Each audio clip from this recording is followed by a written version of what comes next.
ನಮಸ್ಕಾರ. ನಾನಿಲ್ಲಿ ಕಂಚಿಕಾಯಿನ ತಗೊಂಡಿದ್ದೀನಿ. ಇದು ಸಿಪ್ಪೆ ತೆಗೆದು ತೊಳೆನ ತಿನ್ನಕ್ಕೆ ಬರುತ್ತೆ. ಆರೋಗ್ಯಕ್ಕೆ ತುಂಬ ಒಳ್ಳೆಯದು. ಅದು ಹೇಗೆ ತೊಳೆನ ತಿನ್ನಬಹುದು ಅನ್ನೋದನ್ನು ನಾನು ತೋರಿಸ್ತೀನಿ ಬನ್ನಿ. ಕಂಚಿಕಾಯಿಯ ಸಿಪ್ಪೆನ ತೆಗೆದು ತೊಳೆ ರೆಡಿ ಮಾಡಿ ಇಟ್ಕೊಂಡಿದ್ದೀನಿ. 2 ಥರ ಖಾರ ರೆಡಿ ಮಾಡಿಟ್ಟಿದ್ದೀನಿ.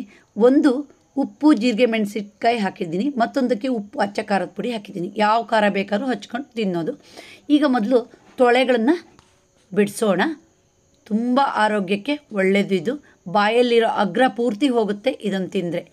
ಈಗ ನೋಡಿ, ತೊಳೆ ಬಿಡಿಸಿ ತೊಳೆ ಒಳಗಿರೋ ಬೀಜವನ್ನು ಕಂಪ್ಲೀಟಾಗಿ ತೆಗಿಬೇಕು. ಬೀಜ ತುಂಬ ಕಹಿ ಇರುತ್ತೆ ಇದರಲ್ಲಿ.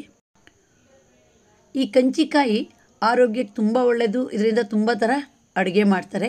ಆದರೆ ಎಷ್ಟೋ ಜನಕ್ಕೆ ಈ ತೊಳೆಗಳು ಹೀಗೆ ತಿನ್ನಕ್ಕೆ ಬರುತ್ತೆ ಅಂತ ಗೊತ್ತಿಲ್ಲ. ಇದು ತುಂಬ ಪಿತ್ತಹರ, ಪಿತ್ತವನ್ನು ಪೂರ್ತಿ ಕಡಿಮೆ ಮಾಡೋ ಶಕ್ತಿ ಈ ಕಂಚಿಕಾಯಲ್ಲಿ ಬಹಳಷ್ಟು ಇದೆ.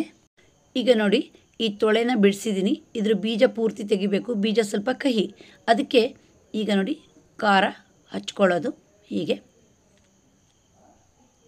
ಮೂಸುಂಬೆ ಅಥವಾ ಕಿತ್ತಲೆ ತಿಂದ ಹಾಗೆ ತಿನ್ನೋದು. ತುಂಬ ಟೇಸ್ಟು, ಆರೋಗ್ಯಕ್ಕೆ ತುಂಬ ಒಳ್ಳೆಯದು. ಒಬ್ಬರು ಇಡೀ ಒಂದು ಕಂಚಿಕಾಯಿ ತೊಳೆಗಳನ್ನ ತಿನ್ಬೋದು. ಇದರಲ್ಲಿ ತುಂಬ ಥರ ಅಡುಗೆ ಮಾಡೋಕ್ಕೆ ಬರುತ್ತೆ. ನಾನು ನನ್ನ ಯೂಟ್ಯೂಬ್ ಚಾನಲಲ್ಲಿ ಅಷ್ಟು ವಿಡಿಯೋನು ಅಪ್ಲೋಡ್ ಮಾಡಿದ್ದೀನಿ, ನೀವು ಗಮನಿಸಿ. ಕಂಚಿಕಾಯಿ ಮಾರ್ಕೆಟಲ್ಲಿ ಬೇಕಾದಷ್ಟು ಸಿಗುತ್ತೆ. ಹೀಗೆ ತಗೊಂಬಂದು ತೊಳೆಗಳಿಗೆ ಉಪ್ಪು ಖಾರ ಹಾಕ್ಕೊಂಡು ತಿನ್ನಿ. ಪಿತ್ತ ಇದ್ದರೆ ಅಷ್ಟು ಹೋಗ್ಬಿಡುತ್ತೆ. ನೋಡಿದ್ರಲ್ಲ, ಕಂಚಿಕಾಯಿ ತೊಳೆಗಳನ್ನು ಹೇಗೆ ಉಪ್ಪು ಖಾರ ಹಾಕ್ಕೊಂಡು ತಿನ್ಬೋದು ಅನ್ನೋ ವಿಡಿಯೋನ ನೀವು ಒಮ್ಮೆ ಟ್ರೈ ಮಾಡಿ. ನಿಮಗೆ ಈ ವಿಡಿಯೋ ಇಷ್ಟ ಆದರೆ ಲೈಕ್ ಮಾಡಿ, ಶೇರ್ ಮಾಡಿ, ಸಬ್ಸ್ಕ್ರೈಬ್ ಮಾಡಿ. ಧನ್ಯವಾದಗಳು.